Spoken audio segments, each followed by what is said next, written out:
But Okay. we here now. I'll double check that. Started at the bottom. Ugh, God damn. Now we here. Ugh. I'm just making the worst monstrosity mankind's ever seen. Do your reading. Welcome everybody to a saintly bowl of dude soup, because I got back from vacation today, and it's all about me. Okay. Podcast is about me. All right. And me yelling at people on the internet. I love what we've become. Me specifically. I'm glad we've given you a soapbox to stand on. Yeah. And advertisers can work with And they you too. love it. Yeah. They love it. It's great. We want more of it. More. What's happening? What? They're having a private conversation. Don't worry That's about nice. it. That's cool. Doesn't involve you. Okay. All right. Fair you enough. need not concern yourself. Need not concern myself. It's Fallout time. They're Fallout mods. That's cool. Already? Yeah, already. My favorite is one. Who's Yeah, talking? what is going on? Spool. Okay. I don't know what the problem is. They're just talking back there. It's distracting. Very loud. Listen, this my podcast. time This now. podcast isn't about people talking. I like that. I like that we're like, oh, that's kind of distracting that they're talking back there. Meanwhile, we have a 47-inch screen to our right, which is showing Shia LaBeouf watching his own movies. We'll get to that later. Okay. I think the audio is still coming. Fuck, the audio is still coming through the system. Piece of shit. Yeah. Why? I miss Bruce. Hey. Yeah, that looks good. We're professionals here. Yeah. Anyway, you were saying? Welcome to Repeating Bowl of Dude Soup. We got Fallout mods. I was looking today. There's one, the best one, replaces. Thank you, James. Replaces the icon for Fallout 4 with a giant picture of Todd Howard. Perfect. Yes, mods are wonderful. Yeah. Jesus Christ, what are you doing to this poor man? What do you mean? What about this poor woman? She was like, I'm pretty sure I was married to a handsome guy. Hey, love is eternal. And then he looked in the mirror, and now this is how he looks. And this is before the bombs dropped. Little robot buzzing around back here. He's a hero, okay? He served his country. Not yet. Oh wait, yes he did. Yeah. Yeah. Go ahead. Let's see here. Let me poke in some other mods. There's so Fallout mods are already happening. That's pretty cool. But there was some more information. There was an interview between Lawrence Herb and Pete Hines at Bethesda, and they dropped some small tidbits about how mods are going to work. It's actually pretty cool. They're going to be hosted on Bethesda Net, which is apparently a thing now. So yeah, Bethesda will host it, and oh Jesus, What? And whenever you there will be. He described it as like you're in the game and there's a menu option to just look at mods, and then you see a list of mods and you just hit I want that and it downloads it, installs it for you. You don't have to worry about like folder structures. Sorry. Oh boy, or anything like that. Still getting over a cough. That's okay.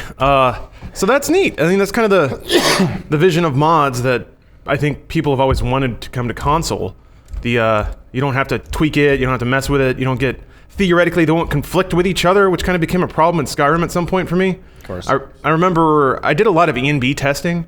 There was like that. It basically replaced all the renders for Skyrim, like made it so you could have cool lighting effects and different color palettes and things like that. But after a while, they started to like stack on top of each other, even when I would cycle them out. So it got to where there was so much like bloom and lens flares that every time I go outside, I just get blinded, and I had to like look away from every light source so the game would be normal. You're like, I did this to myself. Basically, that's what I kind of like about mods, though. It's you just start layering them, and then they start interacting with each other in weird ways. And provided the game still runs, Who needs mods? Have the perfect man right here. gave him a little splooge on his face. God, this poor guy. He's getting cum in an open wound on his face. Imagine this face at the bar. Ugh. Would you like to come home with me? I'll buy you a drink, sir. Jesus Christ. It's poison. My turn, big guy. Oh man, we've come a long way with video games. That's Oh, you're gonna change her now too? Yeah. You can change both of them. All right, make her really beautiful though. Okay. Perfect. she's already pretty nice looking. Really beautiful. So Adam, what have you done in the Fallout? What's that? Oh, so I played it. You and I were both playing it on Yeah. Xbox for a little bit, and that was. I always feel like it's the demo version of the game. This is the PC master race and me talking. Yeah, it Because you always I remember this happened with me with New Vegas. I remember one time I was playing the game and it was just always running really slow. Load times are always really bad. You keep thinking, man, I know there's a PC version out there that will run better because it is kind of performance based. I remember at one point I got on top of a hill and I had a sniper rifle and I aimed at something really far away and the game crashed. I was like, all right. So you can't do that in the game without just breaking something that's just in the game. Is this in 4 or was it in New Vegas? That was Sorry. New Vegas. Oh, okay. And then with 4, we'd been playing it. Everything was going fine. Load times were bad. It ran at kind of a low frame rate. But and at the end of the day, Fallout's just kind of a fun game. Just, about exploring and like doing like silly things. But but it got to a point I was showing Peak, like I had some gameplay where there were some explosions and the game just ran at like 3 frames a second. And I was like, okay, yeah, it's getting pretty bad. And like aiming's kind of hard with the controller and all that stuff. So I started it last night, and then Bruce texted me at like 9:30 and said, you want to go see Spectre? And I said, yes. So we talk about it on the podcast, and then Bruce has food poisoning, so he can't come in. Oh, man. Did he get that last night? He got it while we were in Austin for Extra Life. Ooh, too much store cheese. Yeah. That's why you got to keep it safe. Chipotle only. James, Bruce, and Blaine went and got sushi, and then Bruce is the only one who got sick. I wasn't there, Adam. Yeah, he wasn't there. You weren't there? I'm sorry, Joel, not James. Something with a J. I was like, oh. I wonder how I like the sushi. You all start to look the same after a while. God, sushi food poisoning might be the worst food poisoning that exists. Never had it. I mean, it's a gamble every time. guess It's raw so. You are fish. eating raw fish, yeah. But it's like you can get food poisoning off certain kinds of food. Yeah. And it seems like getting it off raw fish is the worst. I got it off like a peach cobbler once, and that was pretty raunchy. It creates a black hole in your stomach that basically is the source to whatever the food came from. So if you eat bad fish, then you're going to throw up basically the equivalent of an ocean. Oh, Just the bottom, Just salty. the sea bottom dweller kind of sea salty. a lot of coral in nastiness. there. Bleh. But if Scratchy. would you say what yours was? Peach cobbler. Peach cobbler. So that's like dirt, and soil, Georgia bark, asshole. and things, Racism bushes flying right out of my mouth. Nice work making a beautiful woman there. Working on beauty so- is in the eye of the beholder. I haven't, Make played, me angry all the I haven't played Fallout yet. Are people really upset about how it runs on consoles? Are people so, vocally I'm- upset? It's about what you'd imagine. Oh, I think it's more about being. It's my surprise at people being surprised. she looks like a Maui head. Speaking of, I went to a tiki bar. It's pretty cool. We'll get there. But I'm genuinely curious because obviously we've had some big high profile releases this year that have not moves. come out perfectly optimized for every system and platform that they're on, and now I think it is exactly what you would expect. It runs better on PS4, and everybody's like, "Oh, big fucking surprise!" And then there's somebody who's like sliding in to say PC is the best. Yeah. I mean it probably is though, right? I assume so. I'm I just mean, trying to think. it runs at. There's a weird. You're seeing all the. it's also frame capped on PC. I've heard this. This was also in the mod thread. It's I was like reading. tied to your monitor What? refresh rate. I don't know. I just saw it this morning, but yeah, this is. I don't know. It's so weird. Like it surprises me that people don't realize that history repeats itself. And you're like, Are you saying that this is exactly what happened when Skyrim came out. Like there were something never changes? There were Is that issues. what you're saying, Adam? Oh, shut up. Adam. Hate you.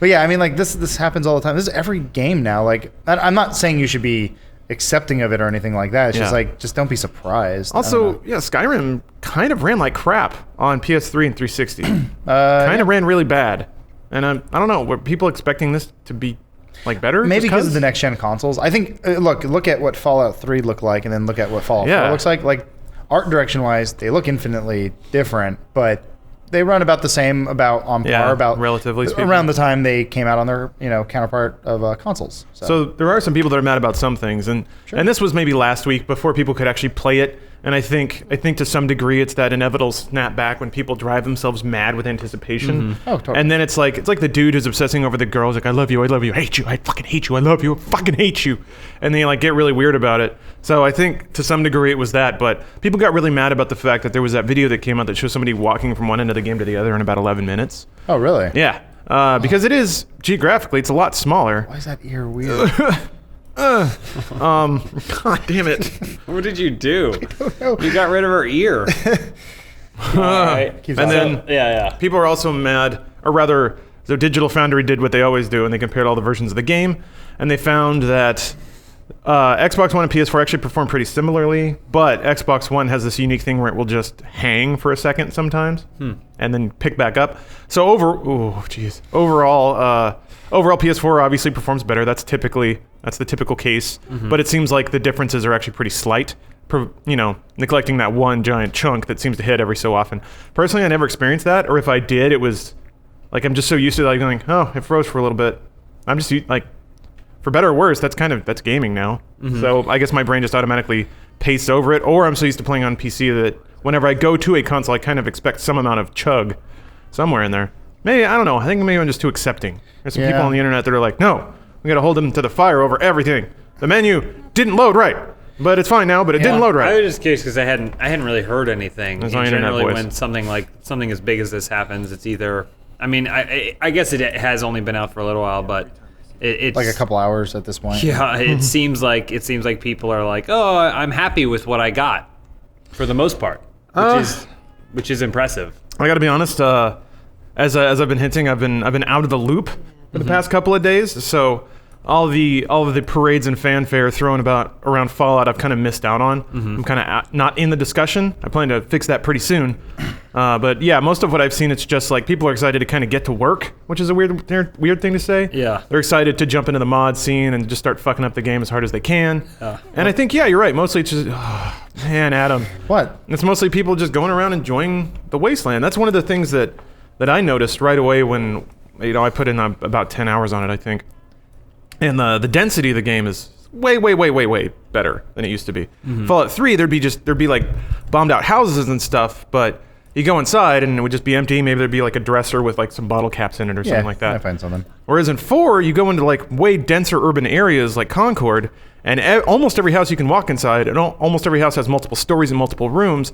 And instead of it just being squares that have junk in them, like this is obviously the living room. This was the den. This was a kid's room. Like there's actual artistry and thought put into all interior spaces, which is really, really cool. Cool. And as Adam, you were noticing, you found that one room where there are like two skeletons strangling each other. Yeah, you can go into what's that first town you go into when you're in Commonwealth and you find all the Minutemen. Serenity or whatever. Oh, that one. I forgot the names because I didn't really get to play anything this weekend because of Extra Life. But yeah, you find this one room. You just find kind of bottle caps, but there's these two skeletons, one strangling the other one. The other guy's like and then there's like a woman off to the corner.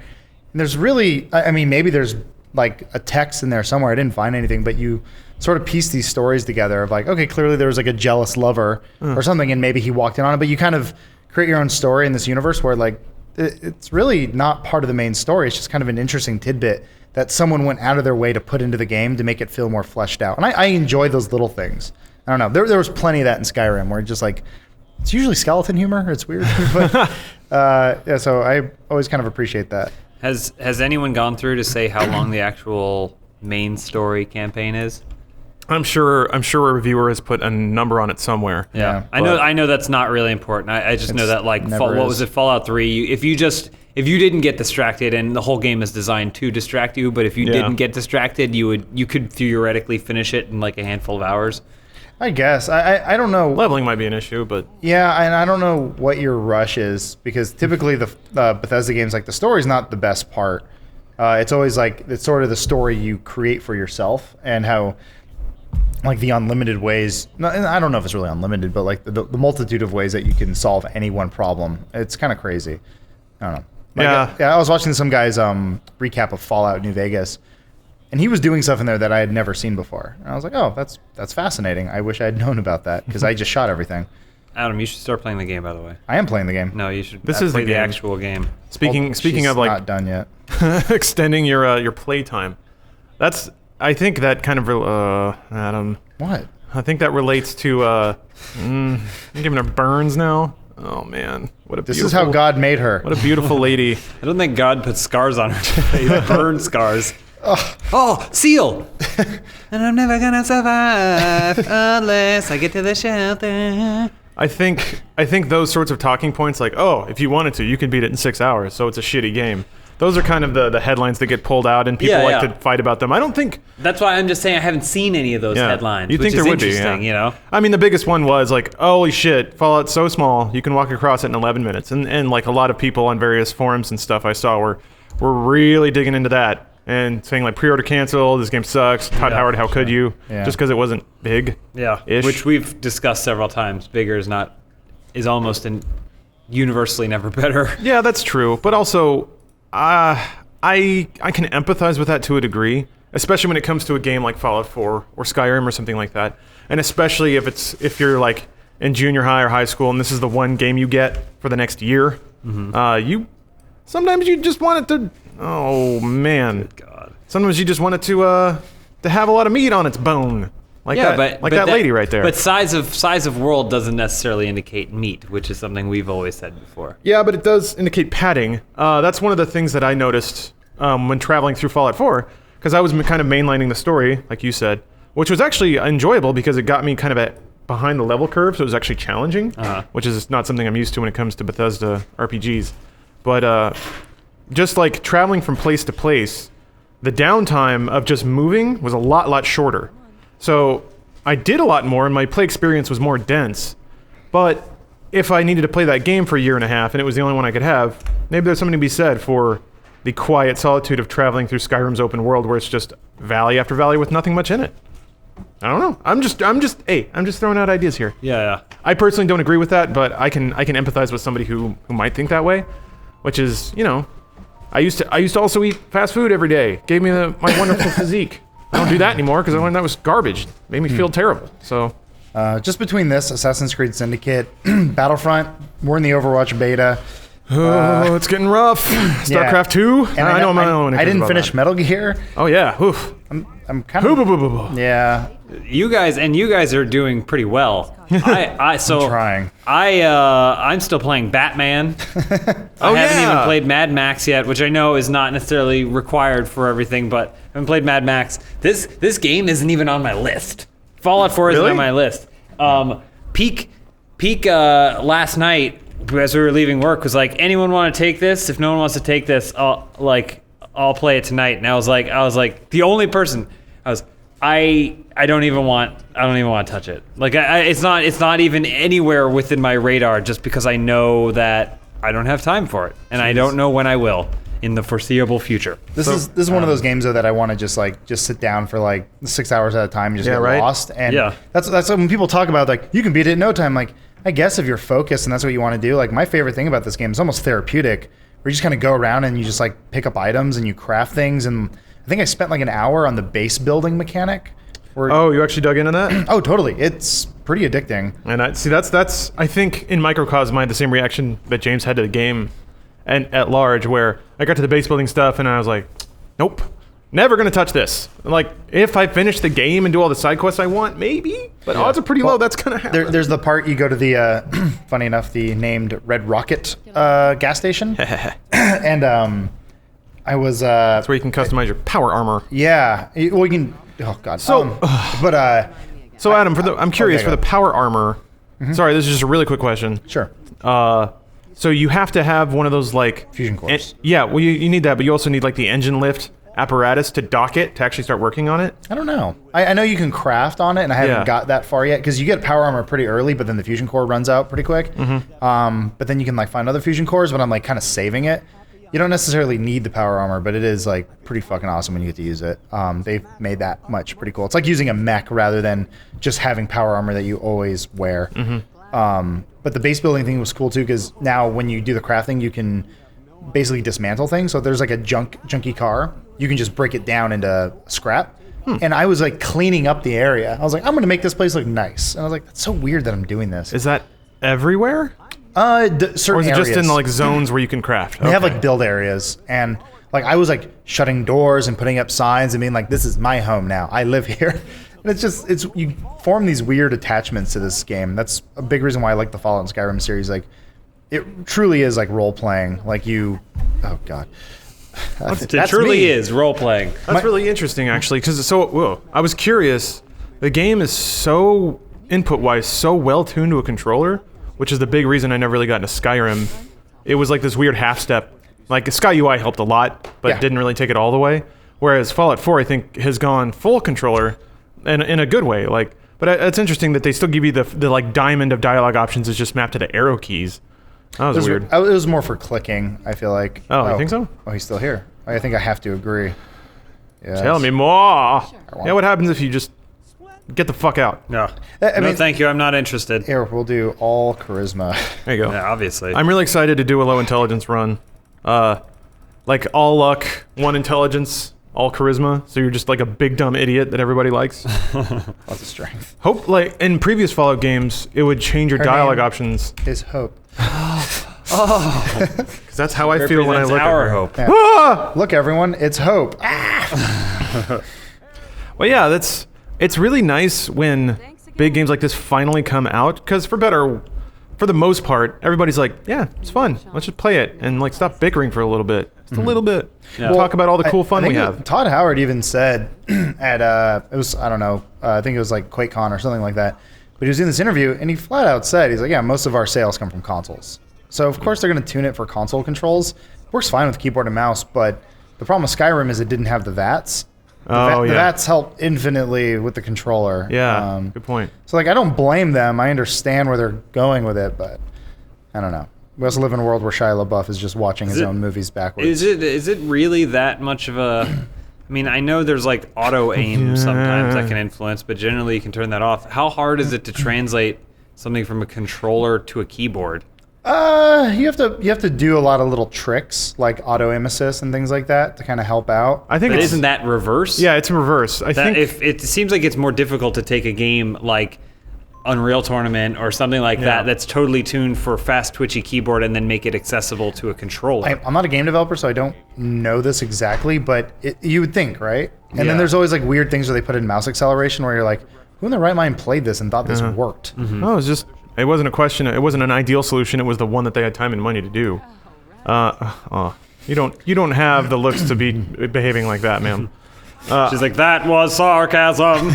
I think, James, to your point, the issue that I most commonly see in games when you are going from a controller-heavy input method to a keyboard is that it doesn't make any use of all the buttons you have. So you have these like tabbed and radial menus, and you have to go through extra steps to get to a screen you might want to get to, whereas if there was a series of direct mappings, you could just hit one button and go right to your map or your inventory. Yeah. Instead of having to pause, go through this menu, switch a tab, and then scroll down to see what you want to see. With that said, though, too, when we were in Austin, I used the Elite controller. I took Jax and I was trying it out for a little bit.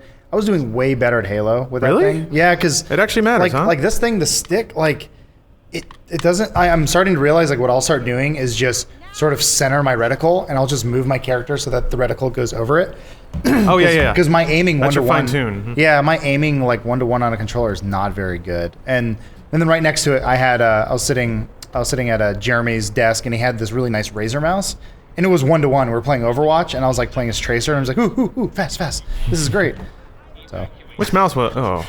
I don't know. It was like a really thin Razer one. I want to try it out because I'm using this Logitech mouse right now, which is good, but I think it's a little too thick for first-person shooters. And we've been playing a shitload of Overwatch. So. Yeah, this is. Can you get that Overwatch it's branded funny over to mouse? think about how. Yeah, I might have to. Like, man. I hate being one of those dudes that it's like, oh, Death Adder's a I pretty need good my mouse. super good mouse or whatever. No, it makes a difference. It does make a difference. I've been playing Overwatch here a little bit when we play like on lunch or whatever, and then I've been playing at home. And at home, I just have a plain old, boring two button with Logitech. a scroll wheel, Okay. Logitech mouse. And here I have what is it, the Death Adder?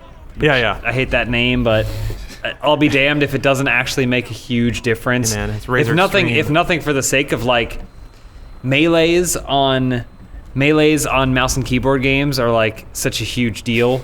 Like trying to go from WASD to like C or V or F or G, depending on how you have it set. And if you can just do it from your thumb, it makes all the difference because you keep shooting, you keep moving, you keep everything's happening all at the same time. And so it's crazy how much of a difference I'm finding that thinner mice are better for me. Thinner? Yeah, like this one, like the way I hold mice like it's this weird thing, like I hold it like that. Yeah, well, your It's one strange. over there is pretty chunky. It's really big. It's but really big. That's more for like Photoshop. Looks like you got a bit of a claw grip really going nice. on. Yeah, it's so again, it's funny too because I have two mice at my desk. I have the Naga for all the buttons on the side for when we play Smite, and then the Logitechs for everything else. It's like, truly, we live in a great time where I can have two mice. Lots of options. Well, fellas, Really sad. another thing that makes a drastic difference that you may be skimping on is your shave. Okay. And if perhaps you feel like there's a better shave experience out there for you, and especially that is true if you're using disposable razors and shitty shaving cream, you should try it at Harry's, which is a razors by mail service, and they're also a sponsor of this podcast. Harry's is the official partner of the Movember Foundation and will be donating money and helping raise awareness for men's health. So if you are deciding to join in that cause, Harry's would like to partner with you and help you keep your Movember trim, neat, and proper.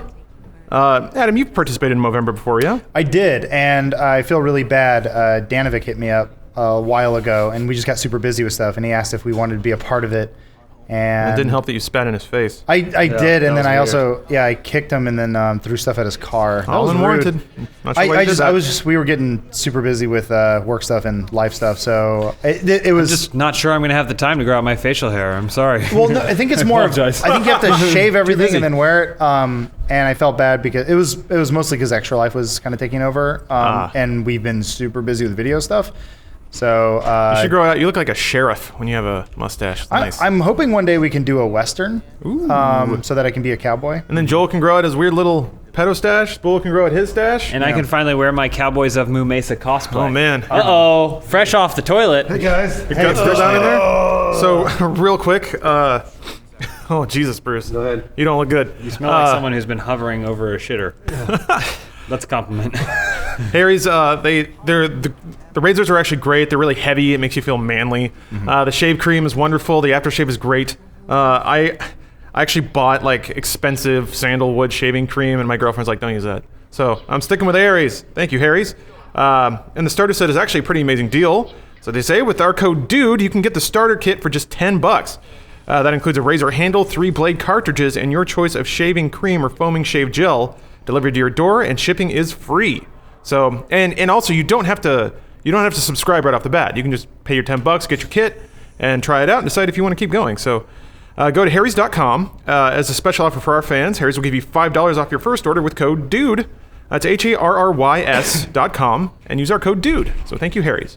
Thank you very much. So, God bless Bruce for vomiting every bit of liquid in his body. Yeah. Somehow still coming to Dry. work. Ooh. Dry Bruce. Yeah. I don't know what, man, this is like the 3rd day of food poisoning that I've had. I don't, You should contact J.J. Abrams, see if you can see Star Wars early. Be like, I'm dying? Yeah. That's a really good idea. That guy died, so... what? What's That guy actually died. Oh, he did. Yes. Wait, which, really? The guy who saw Star Wars early But he died did he see like it, though? today. Yeah, he saw it. Oh, that's Oh. great. Did he just like It's lay? weird. Did he lay it back and fade away, and then his clothes just kind of?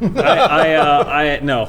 I always wonder with those situations. Shit himself. and then they had to man. clean it up, and then they had to bury the body. I worry about those sorts of situations where like, so J.J. Abrams looks over, is like, did you like it? The guy goes, it's okay. Yeah, I know. And then he died. Not worth dying for. I literally just the other day read a story about a little girl who wanted to see Up and had a terminal disease. She saw Up and then died like hours later. These movies are killing people. No, It's the movies that are doing no, it. they're surviving for that. It's like a widow that has, not a widow. She's not been widowed yet. I was gonna say Or she's that- waiting for The couples are really old, and then one of them dies, and then the other one dies like 2 days later. yeah They're waiting. because they pull a dresser down onto themselves. Can we outlaw movies? That was a line. No. Movies don't kill people. Well, that was a line in Spectre where Nice spoiler, James Yeah, Bond good is like, segue. A movie hey, we Monica all saw. Bellucci, I want to have sex with you. And then he goes, she's like, okay. Because Yeah. he says that line where he's like, the number one cause of death is like, Hey, babe, being wanna a fuck? widow. God damn, my throat. Boy, he sounds We're just all as smooth dying. as James Bond, didn't he? Yeah. I was thinking that in the movie, just how fucking smooth he was, because obviously he's an actor and he's got lines and stuff, but he comes up to her just so perfectly. He comes to a funeral, to the woman's funeral of the husband. She just killed her husband or whatever, and then he goes, She didn't? I'm sorry, I'm sorry. He killed her husband. Oh, spoiler. Well, He wasn't It's the paying very attention. beginning of the movie. Yeah, it kicks him out of a fucking helicopter. He kicks him out and he walks up and he goes, she's like, what business are you? And he's like, life insurance. I'm like, guy's so fucking smooth. he is really smooth. God. He's really smooth. That's- He's like a baby's bottom. Yeah, they made a lot of movies about how smooth he is. Yeah. I'm surprised that this is still surprising you. I've that was I've a said real this dick thing to before. say. I've only seen like 3 or 4. Oh man, so I'm really curious what you thought about Spectre. I liked it. Too. Good This God. This is the difference between You must have been confused by most of that film. Jason Bourne, by the way. Jason Oh, Bourne yeah. is not smooth. That's No, true, you're right. He just kind of He's grimaces like, and punches. and then he grabs a woman's breast and he goes, "I'm sorry." Movie ends. Then he beats a dude to death with a book. Yeah, it's very, very brute force. Well, no, Jason Bourne gets it on with the chick from Run Lola Run, and Blam. then within Oh, yeah. 5 minutes of the second movie, Franca she gets Potente? shot in the head. Yeah, but that's what I'm saying. It takes him forever. And the whole time she's like, "You can fuck me anytime you want to." He's like, It's because he's an inhuman killing machine. Yeah. So it's interesting because there's been a lot of like, oh, this is the new Bond, like the Ethan Hunt of Mission Impossible, the Jason Bourne, Jack Bauer, whatever. What I like about Bourne is that his power is just like using a city's infrastructure. It's almost Die Hardy in that way. Like he gets around and escapes mostly by just knowing like the bus schedule and having a watch. And I always thought that was pretty cool. Like it reminded me of the scene in Casino Royale when Bond is escaping the hotel. And all he does is just kind of jump over the railing and walk on that little sconce. And I'm just like, man, I really like the idea that a spy's power is in being able to go where most people don't look. And for Bourne, it was just like, just getting on the train at the right time. Yeah. And I'm out. Well, James Bond is always fucking up because he goes places and they're like, "What's your name?" He goes, "James Bond," and this is my social security number. I'm gonna blow something up. There is a point in, I'm pretty sure both Quantum of Solace and Casino Royale where they go, "All right, we're undercover. What's the plan?" He's like, "I've got a plan. Follow my lead." And he goes, "I'm James Bond. I'm a spy." Well, it's so weird. So I guess we can get into it. Did you see it? Yeah, I did. Oh, you did? Okay, good. I So we did. all saw it. That's great. Oh man, what a so I'm really glad that I've been trying to watch older Bonds because that movie is crammed with like literal and also meta references to other Bonds. Absolutely. And also tries to be everything. And it's such a cliche thing to say, like it's trying to be the ultimate Bond movie, but I really think it was. Like it was trying to provide closure and an interesting conclusion to the 4 Daniel Craig Bonds. It was also trying to. He's under contract to do a 5th one, so He is? Yeah, it's not over. Oh, They've been Jesus. talking about it. the way they end it. No. I'm not going to spoil it, but like That makes sense though. it felt like wow, they're done. Oof, yeah, that should have been it. Damn, I thought he was out. See, out. that's the thing. I think that's a reference that a lot of people are missing. Yeah, to Honor Majesty's Secret Service. So I've got a comparison for you guys that I thought about last night after I saw the Bourne movie. Identity. While you're going, And I'll tell you kind of what I thought of. So I think Skyfall is the Dark Knight. I think Skyfall is the Dark Knight. I actually don't think Skyfall is as good as Dark Knight, but I think the movies are very similar in terms of a trilogy. Okay. And then this is Dark Knight Rises. I think Spectre is Dark Knight Rises. Okay. That's Because interesting. Dark Knight Rises is a little more explosive, a little more like big, and kind there's of like tonally confused. Yeah, I mean, like, I disagree, but regardless, either way, it's one of those things where I feel like it's a larger movie and it's got larger You disagree themes. with your own comparison? No, he was disagreeing with me. Yeah. Oh, I disagree with Lawrence. But, gotcha. But regardless, either way, I think that's the way I looked at these films. Now, you could say that Casino Royale and Quantum of Solace are Batman Begins. That's the way I would look at it because they're back-to-back movies. They literally start right after the other one, which I always thought was cool. But it's a quadrilogy in the sense that there are 4 movies, but it feels more of like a trilogy to me. If you watch Casino Royale and Quantum of Solace back-to-back. That was the way I looked at it. I don't know. Am I wrong? I think that's incredibly accurate. Oh, good. I feel very similar. worried.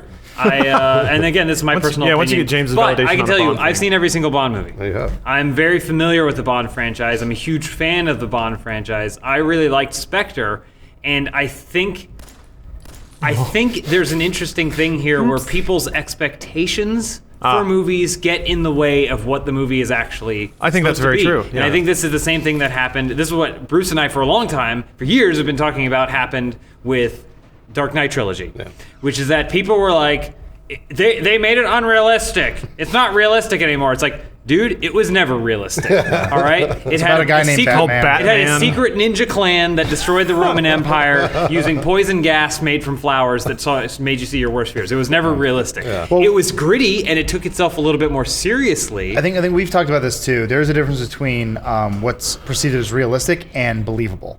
Oh, okay, yeah. They're Okay. like Oh, sure, people, yeah, I think yeah. people get the two mixed up. Yeah, yes, they definitely do. But I'm just saying, when people were like, "What? He fixed his knee using a thing, or the arm thing," it's like, yeah, he also flies around the city. Yeah, Yeah, no shit, he fixed this thing. They hung him from a rope, and now his back's okay. That's not how you fix a broken back. And it's like, none of this matters. This is all a moot point, and it doesn't hold any weight when you're comparing it to a world that has already shown that there is a ninja clan that destroyed the Roman Empire. And so there's a bunch of stuff like that. And so I think this is very similar, where people felt. I've read positive and negative reviews of Spectre. And people are like, it's not Casino Royale. Casino Royale was like not. James Bond in this, and it's like, while that's true, this is the 4th one. Yeah. I don't want to see Daniel Craig moping around Yeah. for another whole movie, and a movie that takes itself so seriously. And by the way, Skyfall is awesome, but it is absurd. Yeah. And the villain doesn't make any sense Yeah. whatsoever. So when you introduce a new villain and you go in Spectre, and a lot of people are saying, this villain doesn't make any sense. His plan is not logical. his motivations are unclear and stuff like that. It's like He's a Bond villain. yeah. He has a compound. He wants to control the world. Also, I'm curious to see what they say is illogical about his motivations. Because, I mean, like... I think their problem is it's spelled out, and it's like, it didn't need to be spelled out. And it's like, if it didn't need to be spelled out and they still spelled it out, that's not their fault. Yeah. That just means you didn't like their answer for what they were spelling out. I think you can also look at it one of two ways as well, that they either one, they retconned it, or they planned it to have this this overarching They've been planning it. They've been planning it for a very long time, and I known that. And that's when I was telling you last night when they released Skyfall. They're like, this isn't part of the trilogy. Don't worry about this movie. It's just a throwaway. And I was like, that doesn't make any sense. They said that about Skyfall? Yeah, like people said that. I read that a couple of times, and I was like, that doesn't make any sense at all. Like, why would they do that? Yeah. And so when Skyfall released, it was like, this is a self-contained Bond movie. You can do whatever you want with it. But then I'm glad that Spectre came back to it and started talking to Spectre has incorporated the last 3 movies more than any of them. Yes, it absolutely did. And I think it gave weight to some of those other movies too. Now the thing is, they did not sit down when they were making Casino Royale and they said, this is the plan for the next 4 films. Yeah. This is how we're going to reach that point. And I think for some reason people think that's a logical thing to do when you're starting a new franchise, that you're going to say, like, you're going to pull a Marvel. Yeah. And the problem is, and we know where my stance is on that, when you try and do that, then you start neglecting the movies you're actually making in favor of it's building towards Spectre or whatever, right? So Spectre isn't this Avengers type movie like it could have been if they were planning it 4 movies ahead, but that means that we got to have 3 movies leading up to it that were all really, really good in their own unique ways, right? And so for me, that's my biggest problem. I loved all of the references. I think there's a difference between homaging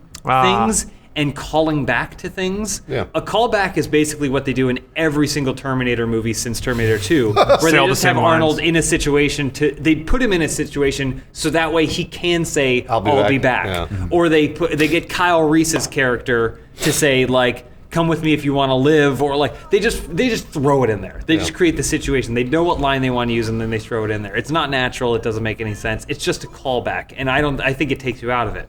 I think it's a different thing when you have a movie like Spectre and you put Daniel Craig in a white tuxedo jacket, like Roger Moore wore, like all the time in all of his movies, which is that like his unique look, and then you have him get into a close quarters battle on a train with a giant henchman type thug. Right? These are like homages. silver on his like thumb. Oh yeah. Well, there was Fingernails. even like a second level like I thought that was the most clever reference, because the manner in which he dies references the movie Jaws, which is named Jaws, which is another villain that's in the Bond films. I was like, holy shit, am I reading too much into that, or is that like seriously a second level meta reference to a Bond thing? And I think there's things where it is when they think of it beforehand and they go, we are going to intentionally do this. The cat was a little blunt though. Like there were some things that are just remember that thing? Now it's gone. Like, yeah, I know, but I mean that whole sequence was an homage, you know. So like that's true. Like, but it's more than winking at the camera and going, get it? We've seen the movie you've seen too. It's like we understand the movie that you've seen, and now we're trying to integrate it in ways that aren't just showing you clips from the past of it. And Spectre had that, and for a lot of the negative reviews I've read are saying that took them out of it. And I'm like, it's the most subtle way to do it. Well, also we have to think that like the people that are watching this movie aren't all 50 years old. Like they don't all know every single James Bond. I think most people, again, they're trying to make this to appeal to a mass audience that hasn't seen every single James Bond film. They know that those are tropes, but at the same time, they may not know every single trope. Yeah. And I mean, like, for example, the torture scene I knew obviously was from a James Bond film, a number of them. But at the same time, it was really, really fucking scary. Yeah, and I hated watching it because I felt so disgusted when they were doing it. But also, it took. This is the 4th film it took to like build up to that torture scene. Yeah. Bruce and I were talking about this last night, where they had a torture scene in Casino Royale, but it was just true. It was just Hannibal knocking his balls around. Yeah. And I was like, that's cool. Like, and they even like they're kind of making fun of the trope of like, he's like, all you need is a chair and a piece of rope. That's it. And then they built up to this scene where like it was super intricate. Yeah. And it was this crazy torture scene. But it, like Bruce was cringing the whole time I saw him, or maybe he was trying to not throw up. It was both. Yeah. So this is also for me the first time I can think of where the tone of James Bond has changed within an era. Right? Each era is the actor performing it, right? This is the first time where the tone has shifted within an era. So when there is another Daniel Craig James Bond movie, it can be Yeah. whatever it wants to be. And that's awesome because normally we've gotten to this habit where it's like, well, we have to recast James Bond. We have to wait 6 years until people have kind of forgotten about the tone that we set forth before we can change it and do it a different way. And it's like, no. Yeah, they're forcing it to be all of those things. This is one time. I think Sam Mendes was like, why can't I make a fun James Bond movie? Like, why can't I make a fun throwback spy film? You know, I haven't seen The Man from U.N.C.L.E., which I I've really heard, wanna watch that, damn. which I've heard is that movie. I've heard really good things about it, and I've heard it is that like throwback spy film, kind of like Kingsman was, you know. But I haven't seen it, and I'm just excited. I'm just glad Daniel Craig didn't have to mope around, and they didn't feel like we need to kill off someone important to Daniel Craig like yet again to Yeah. like keep things going. Yeah. And I enjoyed all of the homages to James Bond things because I didn't feel like they were talking to the dumbest person in the audience. Yeah. They were talking to me. Huh. Which, not saying that I'm the smartest person in the audience, but I'm very familiar with the Bond franchise and I kind of adore all of it. So, you know, I'm glad that that's the audience that they chose to design those things for. Well, it's so weird because you were talking about expectations, and I feel like I know that you and I had a different reaction to like the opening scene of Kingsman. I felt like that established tone. I feel like Spectre lets you know very early what kind of movie it's going to be. Like when the building falls over and he lands on a couch. Yeah. I'm like, Yeah. that's the kind of Bond we're dealing with. Yep. And it establishes it like it's like the establishing action scenes. I'm like, okay, I've course corrected and I know what to expect. All the last 4 films, the opening scene has always been amazing. Yeah. Like even Quantum of Yeah, Solace. Quantum like, had those car It chases. just starts off with that car chase that kicks your ass. But the What's Skyfall open with? Skyfall. I just remember that like awesome whoop ass fight in like the dark. I just watched Skyfall's the No, train. Skyfall was him getting Oh, yeah, the getting train. shot Fight on and the train. dying. That's right. Yeah. I mean, before that, they're motorcycling yeah. across And they also have rooftops that and stuff. the caterpillar that destroys a train car and he hits it into the. It's amazing. It's an Yeah, amazing. but then stuff. this one has this. They're doing the Day of the Dead festival in Mexico City, and they do this one shot that's like 10 minutes Yeah, long. that was really impressive. And it's cut in a very, like there's obviously they're hiding the cuts of the You know one what- shot, but god damn, it's good. And you're like, there's no dialogue, there's nothing. You're just like, what's happening? Just remember, even before that, there's in that shot when the camera pans away to her and then snaps back to him, and he's already changed into a suit, and Yeah. it happened in like 10 seconds. Yeah. I was like, okay, we're dealing with supernatural Bond. Well, so I here's the thing. I think because like you're saying, the tones changed over the movies. I totally agree. But also at the same time, they did tell it. Like I remember reading about Casino Royale a lot when it first came out, and they said that this was going to be like a grittier James Bond than the James Bond that is just learning. So if you follow all 4 movies, he's actually learned and he's gotten better at his craft. Yeah, and And to me, that's what Skyfall and this movie, because Skyfall even he's a little more brute force. Like the woman dies in the middle of Skyfall, and like he didn't prevent it. It's kind of one of those things. Where it's like, oh fuck, well that happened. And then in this movie, he's sort of able to make everything work. And I think that that's something that he's learned across the 4 movie quadrilogy, which I thought was really cool, and it makes sense to me. Yeah. It makes sense that he is now so suave and debonair, and he never fucks up because he's had these 3 movies to learn. there's a point in the movie where there's a scene in Skyfall where he's trying to get his shooting back, and they make a point of saying like M lied to him about how good he is of a shot just because she knew she needed him in the field, but he isn't as good as he used to be and could be, right? But this movie, they make such an explicit point of he takes an automatic weapon, Shoots it with one hand. one shot to some dude who's like a mile away, Yeah. and that to me is such a clear message of going like, see, he's got it, like he's figured it back, out. he's good, Yeah. like Well, I we've feel got like it. even that scene was kind of tongue in cheek because he's firing an automatic rifle with one arm and just like gunning dudes down, and then blows up the entire compound with like one bullet hitting a pipe. Yeah. And I'm just Yeah, like, that's what I'm saying, though. They're just like standing there, and there's this giant nuclear comical explosion, and I'm like, this movie is insane. And it did the same with the helicopter too at the very end of the movie. Oh, God, you're right, Because I was like, well, you know what I appreciated though. Again, Yeah. I mean, like spoiler alert, he shoots a helicopter and it goes down, but he shoots a helicopter, it doesn't explode like the A-Team. That's what I appreciate. Like he shot it, and I was like, please don't explode, and it didn't. He shot it, and it basically like it sort of screws up an engine, and the thing has to crash land. Which I was like, okay, cool. That's a little more realistic. Yeah. Which I appreciated. Yeah, I the thing is, I came out of it and I was like, man, I really enjoyed that. I had a great time. I'm glad that I didn't feel so, I don't know if the right word is jaded, but I didn't feel so blah to There is people love in the saying- afterlife. But I will say, it wasn't perfect. There were a couple things that I wasn't crazy about. I didn't think that it had some of the visual spectacle that Skyfall had. Yeah, it didn't. Like the sequence in Skyfall when he's going to the Chinese casino. That's beautiful. It's amazing when he's in Shanghai fighting the sniper. That was really cool. Those are all these Like like the pulsing visual lights shots behind, and yeah. stuff that Yeah. are just super, super amazing.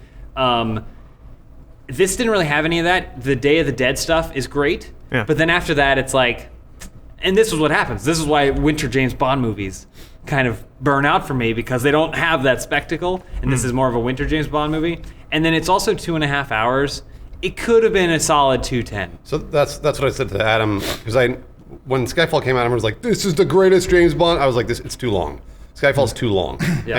and this movie is also too long. Yeah. They're both too long. I think And, like, I was reading the trivia. I think it clocked in at the longest James Bond movie it's of all like time. 2 hours and 45 minutes or Yeah. something, right? Like Really? it's Wow. it's really long, and they're both just way too long. I think there are a bunch of different scenes where like they're just staring at each other, and I'm just like, I get it. Like I understand the character development. Yeah. Let's move on. Though there is one scene I will say without spoiling it. There's one scene that is paced perfectly, where it's like they're having a moment, and then boom, something happens, and yeah. it's like almost timed exactly where you're about to go like. Yeah. But before you can do that, something happens. Yeah, You're I like, agree. oh, that was perfect timing. I agree. Okay, I think I know what you're talking about. Yeah. There's so- actually a really good shot establishing that particular scene as well. Assuming that we're thinking about the same thing. But yeah, so The train scene. Yeah, I thought yep. I thought Spectre Oh, yeah. was great. When the dead on from the table and the totally symmetric shot that Yep. kind of sets Yes. that up. I was like, Um, oh right, Sam Mendes. Like occasionally you remind us that you're really you might, good at. You might want to record a little thing before we start talking about Spectre. That there's a lot of Spectre spoilers. Oh yeah. Yeah. We'll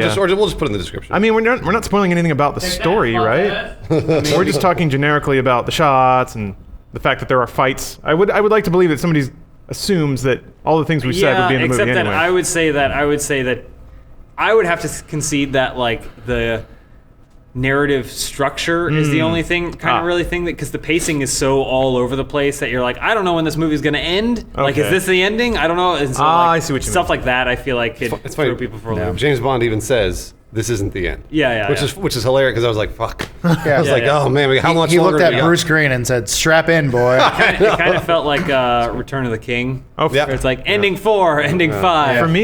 For me, it was kind of Dark Knight, where I was like, is it Oh, done? that too, yeah, no, yeah. we're still going. Yeah, Except like the extra inning of Dark Knight, I was like, yes, fuck yes, Yeah, and yeah. now not quite as enthused Yeah. by the end of Spectre. Still enjoyed it, but Yeah. well, if you instead of watching long movies want to spend 18 hours at a stretch playing Fallout, perhaps you should equip yourself with some Mack Weldon underwear. Nice. Because it is antimicrobial and will keep your crotch smelling I'm wonderful. wearing mine right now. I am too. I Nice. think I am as well. Look at that. God, Oh no, not It is. today. Mac boys. Mine was yesterday. Adam's arm is in the way. Oh, sorry. There we go. Nice. Good shot. I would, but I just got done traveling, so all my underwear are dirty, including the ones I'm wearing. But Mack Weldon make for pretty good travel underwears, because boy, they stay fresh. Mack Weldon believes in smart design, premium fabrics, and simple shopping. I can attest to that. The website's pretty clean. It's easy to buy your underwears. All their products are naturally antimicrobial, something we already mentioned. So even their shirts will resist stank. Which, man, what I have some favorite T-shirts. I think that's pretty obvious. I think we all do. And man, if you skip one deodorant day and you got to do some scrubbing to get that boy funk out of it, that's not an issue with Mack Weldon though. They want you to be comfortable. So if you don't like your first pair, you can return it, and they will still refund. Or sorry, they will refund you, no questions asked.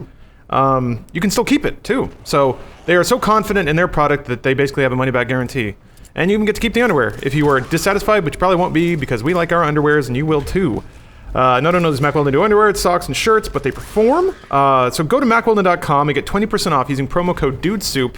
Your genitalia will thank you, and perhaps a certain significant other in your life. Because I've been told my ass looks wonderful in those things. Oh, well, that's nice. I get told that a lot anyway, so I'm bragging By now. you? I'm just Yeah. You Mostly say me. that to him? Mostly you got to me. stop saying that to him. Why? It looks great. He's gonna get a big head. If I see an ass that looks great, I'm gonna say, hey, listen, ass, you look great. well done, ass. Are you calling the person an ass? What's It's happening? like column A, column B. I can Okay. like it's cool. Fallout has Wait, color what's that now. splashing there happening though? That's Why aren't you that's a looking glitch. at it? That's I a think glitch. that's the. Yes, don't look away from the glitch. Perfect game. Oh. I mean, this whole game. He's just flopping around. No big deal. I've got some game capture on the Xbox version where one dude, he's like, "Hey, good night," and takes a nap, and he's just floating in the air. I was like, "All right, this is what we're dealing with." I love it's a that. Bethesda game. Yeah, I like yeah, that too. it's I think it's fun. it's people got all bent out of shape about Assassin's Creed, but for me, it never stopped my playing of the. shit. Oh my god! That's a big one. Oh, it's a Mario. Aren't you vatsing? Vats. I don't know how to use VATS. That's how I Don't feel. know how to use VATS. Probably V. Space. No, is it space? Yeah, Tab? They change it in every fucking game. space. Hit space. Space is jump. Hit so- space. Tab? Try C. E. I tried C. E, Q. Maybe E. F. Tab. Q? Shift. Control. Dog is in trouble. Hold on. Shoot the We're shoot stuck the in thing. this menu. Fucking hell. I should probably just look at it. What is VATS? Why is Four. So difficult. I don't know. I mean, I played on controller. You gotta so heal that Yeah. dog. Middle mouse. You don't have to. Yeah, he picks No, himself it's not up. V. We already tried it. V for VATS. There we go. Got him. did Nice job. It's not. Yeah, weird. well, you did it, Adam. Good job. Yeah, I mean, you don't really need it so much when. God, I hate the fucking menu system. Okay. But yeah, I hope 10 out people of aren't getting bent out of shape that Q. Q. The Is one. it Q? I hit Q. Not reload. Maybe Whatever. it was changed. The key button was changed. Did you heal your dog? Look at that. No, he'll get back up. Oh. Yeah, I learned that. Don't give stim packs to the Yeah, dog. they regenerate. Ooh, you got one bobby pin. Yep. Make it count. Nope. Wiggle, wiggle, wiggle, wiggle. Don't break that Where's bobby it? pin. Hey. Don't force it. If you escape, I think it restores the health on your bobby pin. If it's I don't anything- think it does anymore. Oh, actually. really? They fixed it? Man, but yeah, I love glitchy games because I don't know. Maybe I don't take them as seriously as I should. Well, if they break the game, if Yeah, it's yeah, yeah. impossible to play, but if it's just if it's just dude a levitating cutscene into where the the guy sky. doesn't have any skin on his face, it's funny. then you should just enjoy it. I'll- chosen. to a point, I even prefer that because it adds a weird sense of charisma and humanity. Like if it's this perfectly polished, pristine thing, it's like okay, it's almost like a McDonald's burger. Like they worked on it so much and codified it so much that it almost doesn't feel like a human being made it. Because to me, things that Oh, I see are what made are just a little rough around the edges, and you can kind of see the humanity through that. Whereas if you have a game where somebody's like, "Thank you for helping me find my cat," and then I'm gonna go to sleep now, and then they just like hover into the sky, I'm like, cool. My precious narrative. Yeah, I mean, that's the thing The with illusion is broken. Fallout's more about gameplay and less about narrative. So Well, it's been a while since I've given a fuck about any game's narrative. Yeah. Spec Up the Lines was pretty good. Even A lot of then. people were upset about the Halo video on the No, where Adam said that Master Chief doesn't. Oh yeah, die. we spoiled it. Yeah. But Except I was talking about Halo 3. Yeah, I mean, and it's not a yeah. spoiler to say something doesn't happen. I guess it is in a way. Maybe. It's But so what were you weird. thinking? What, I opened into Boy. a discussion on the subreddit with some real, people man. about it, trying to desperately understand. Died and I kind protecting of his do. sugar bombs. And they made a lot of people made a very educated point, which is that the marketing of the game That's true. does push to a dangerous conclusion between Locke What? and It Master does. Chief. It the does imply. marketing It's also a was- straight up the lie. marketing. Yeah, the marketing was like sometimes it's a little off. Like I've seen it like with Reach and Halo 3 where it's like, well, it's not exactly the game, or like ODST where you're like, okay, I see it's vaguely in the same universe. I can see how you would do that, but hold on. Let me circle all the way back to James Bond here. When I'm watching any James Bond film, I know that James Bond, the protagonist, is not going to die. Yeah. And it's the same with Master Chief. well, if there were two Well, protagonists, yeah, but though- Locke is not the protagonist, and that well, I you knew. do play as him though. Same with you play as Arbiter, and it's one of those things where the Arbiter's like I don't give a shit what happens to the Arbiter. Master Chief has always been the protagonist. of Yeah, Halo. no, I mean, look, also the way they like saying some of the marketing campaigns where they're like R.I.P. Master Chief, and you're like, oh shit, did he die? But they did the same thing at the end of Halo 3. Yeah. Well, the marketing campaign. That was the reference I was making. You Yeah, have to yeah, beat it yeah. on Legendary to see that he's still alive. God damn it. Well, no, I mean, you don't have to play it on Legendary to see that he's still alive. Huh? Thought that was the ending. You got to see him pop around. You see a little bit of Requiem. Guess what, That's guys? really about it. Master Chief's not going to die. It's fucking Halo.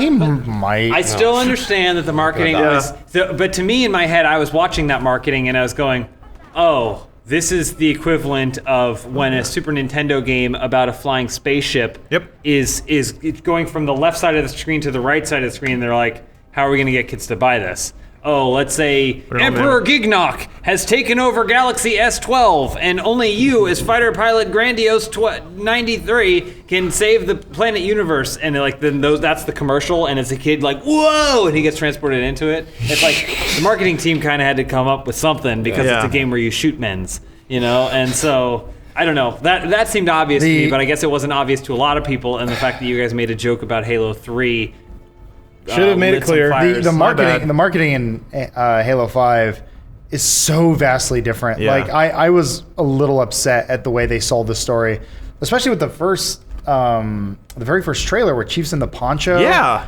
And it's like, oh wow, they're like, this is That a guy, never happens. This is a guy who's damaged and he's lost and he's looking for his lost love, who's this like digital human thing, and like, oh, this is all over the place. And instead they're like, and then they start introducing things where like, oh yeah, Blue Team, these things you've only read about in books and comics, they're there.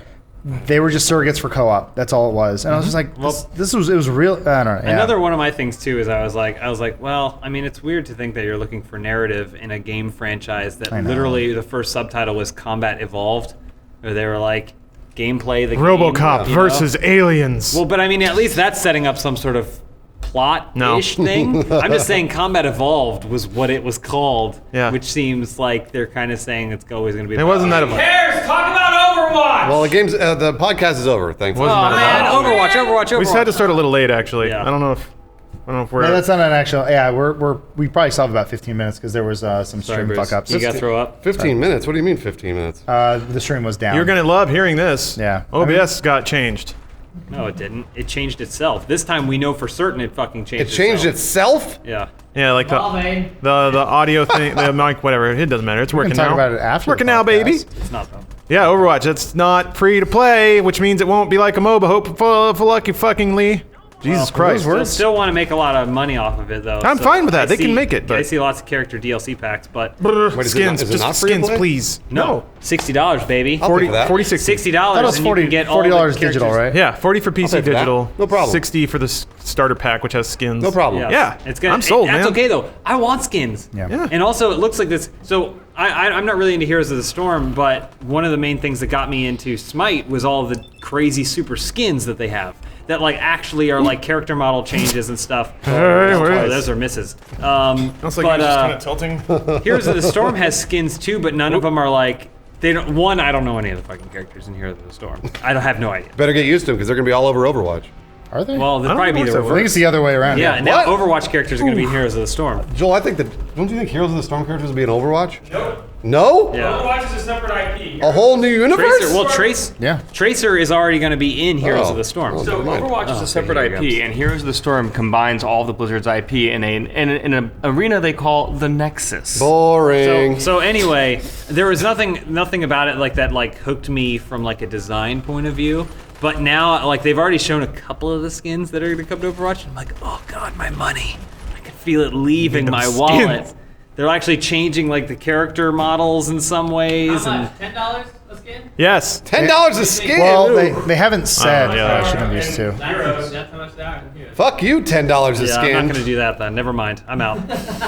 I still got you. Yeah, they people were mad at them for being kind of coy about like what their business model is, and like, how do they not know? I was like, well, I think they're just trying to see like what the market will sustain. Well, it's Tolerate like it. Destiny. Remember that Destiny interview where that guy was like, look, we're going to do it if they're going to pay for it. yeah. Fuck yeah. it. They're going to do it. They're going to give us the money, so why not? Yeah. And everyone got all upset How about dare it. he tell us So the now truth? it's like, don't say anything. Well, I mean, Don't say anything. it's a game that they want to sustain for a long time, and they even announced like they're doing like an animation studio and all these things. And this is also something Kind to of keep Team in mind. Fortress format a little bit. A little bit, but like kind of next level Team Fortress. I was, Meet the I was Tracer. talking to James about this. Like people forget that this was Project Titan. Remember that thing they talked about years ago? Yeah. And I remember, I think I can finally tell the story now that Overwatch is a thing. But I remember getting drunk at a bar during some PAX thing, and I ran to some Blizzard employees, and I'm like, "What is Titan?" And the guys were looking at each other like, "Can't really say, but like we should at least imagine we don't want to cannibalize our own business."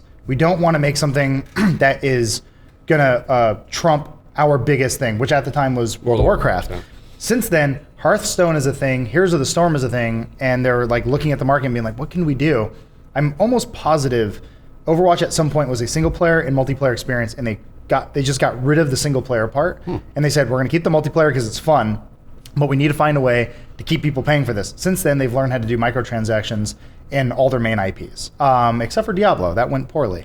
But regardless, like this is Titan. This is their new model. This is the thing they want to make money for them for the next 10 years. So I can see them why they're not in a rush to come up with any sort of business strategy because they probably don't know. So anyway. I mean, I think they might.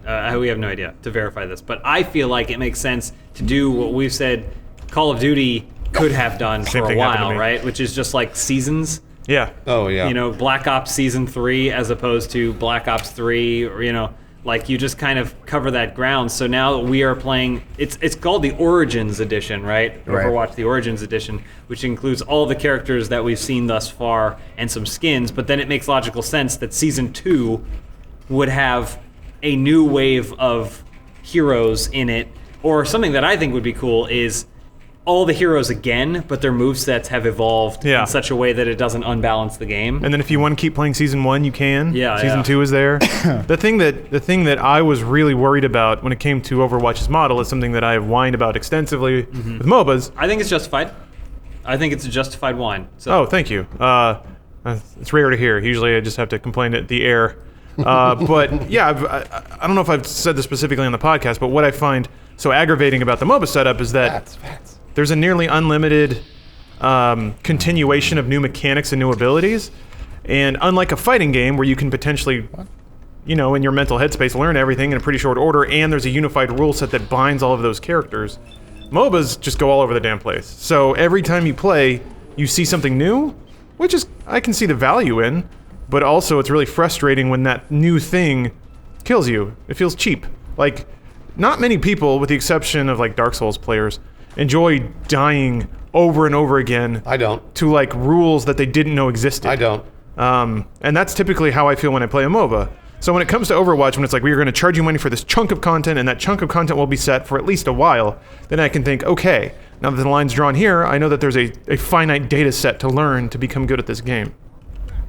Because man, fucking Smite has like 18 different kinds of stun. Well, Team Fortress 2 has still been the best at that. Yes. In the sense that like the items will drop randomly, but you can also pay for them.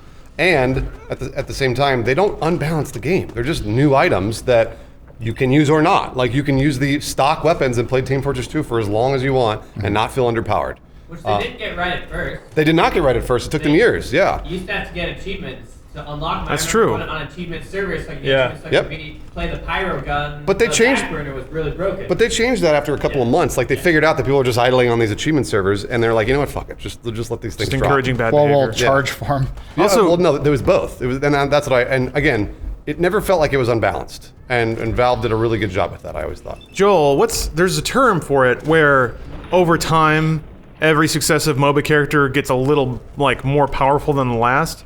So after a year or two, the beginning set of heroes are just underpowered naturally because of like power creep. What's the term for that? Oh, he's listening to something. He's probably watching a musical. I don't know nearly as much about. I basically play one MOBA, but I will tell you that Smite at least has gone in and like Zeus, one of the first characters of the game, recently got a whole reset. Basically, they changed one of his moves. They updated all his other 3 moves to better compete with the opponents that he was now facing. So I think it is possible that some games, like I'm sure that they all do it, but like maybe not as fast as you would want them to. Yeah. Where they look at the whole spreadsheet as opposed to just like what it influences here. So it's like, hey, we're going to introduce a new mage or whatever, or a new ranged character, or a new hunter or whatever. And they just look at the other hunters and they go, how does this compare to these? As opposed to necessarily going, how does this compare The whole game. to Looks good. a guardian or whatever. But I don't know. I think yes, it is basically a huge game of paper, rock, scissors that has more different variations of rocks and papers and scissors than ever before. And next month they could add a new paper or rock, which then you're gonna have to figure out what that trumps and what trumps it every single time. With that said, though, we're in the Overwatch beta, and they just added 3, 4 characters. They added 3 characters, yeah. And we're like, they don't feel overpowered. No, they they feel don't. pretty balanced, Yeah. and they fit within the universe. The ice chick, Ice Chick's, yeah, she's pretty. She good? She's good. She You can might be still- the new OP. Yeah? She's pretty If you pretty know how rough use to her- face. Yeah, if you know how to use her. So Yeah. I've been pretty deep in StarCraft for a while, and Blizzard games can be perfectly balanced, but people just don't know it yet. There are a lot of times in StarCraft, and it's even cyclical, where like one race will be deemed overpowered because players have figured out how to do this thing. But then if you give it a couple of months, people figure out how to deal with that, and then the tide kind of shifts. So I could see the same thing happening with Overwatch, where it's got the impeccable Blizzard balance, but it's just the meta that the way that people are playing the game makes a certain character overpowered at a particular time. I've also played WoW multiplayer, and that wasn't necessarily the best balance. Yeah? I didn't play any WoW multi. There's so- weird things where I think on paper you look at it and you're like, this is all balanced, but then you cannot presume play style and Yeah. the fact that so Bastion is kind of our big hang up in Overwatch. He is the robot character that can become a turret that has a shield and basically is just a giant shooting turret all the time. Love Bastion. And he gets kills, and a lot of the plays of the games, if there's a Bastion in the game, will just be chilling. him going like. Brr, brr, brr, Even I get playing the game as Bastion. yeah, even Joel gets it. Super fun to play, but like, if you don't have someone on your team who will get behind that shield and then like basically take one for the team to get rid of that Bastion, Yeah. then you're kind of fucked. Though they just introduced the new character Genji, who's a ninja. He can dash. He's Hanzo's brother. He can deflect, Yeah. which is the exact counter to Bastion, which means that every bullet that Bastion fires at him will be deflected back, which means that by the time Genji reaches him, you can have dismantled the shield and at least displace the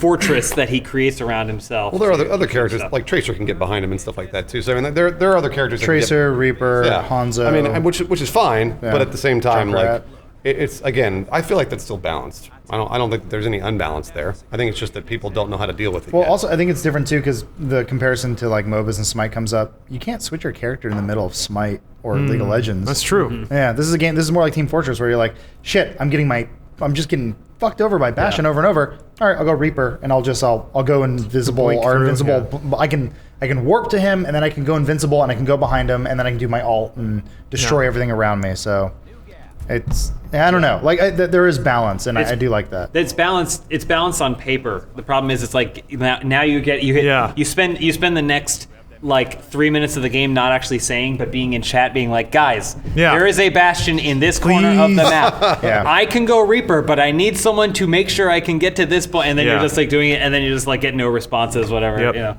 Yeah, it still has the frustration of some MOBAs of just teamwork. Like we were playing last night, and we went from one team who was the worst, and then we played with another team who was really good. Yeah. So well, no, maybe it's because we were really good. You ever think about that? Adam? Boom. This is Adam and I just playing. Oh. This is Adam and I just playing, and yeah, it was the kind Well, that of was the situation problem. where You didn't have Spool and I. Well, no, I mean it's a noticeable situation when we've all played together in this room, Yeah. and it's like we need a healer, and then Bruce is already Mercy. Like Bruce will immediately switch to Mercy, and then that'll keep this person like, oh, we can't push this point, and then I'll switch to Winston, and then I'll push people off the point, and then Bruce will keep me alive with Mercy, and then Adam will be there destroying their Bastion. Like all these things, they all fall into piece when you can just go, hey, let's do this. We need this. This is what we need. You know. Well, on the note of balance, I got to bring some balance to my colon in the bathroom. Okay. So we're done with this podcast. Yeah. what a way to end. Spool, No Man's Sky is gonna be the biggest video game ever. You can do whatever you want. Isn't that cool? No, it's dumb. Oh, why? No, my biggest thing is no one knows what that game is. They've said and promised so many things over the last 3 or 4 years. It annoys me that people. And I saw a really good comparison today about. Hey, Lauren, are you watching this? I want that guy. Spool, what have they promised that you think that they're not gonna deliver on? Everything. That's not. Name one thing they said. No, Well, hold on. they-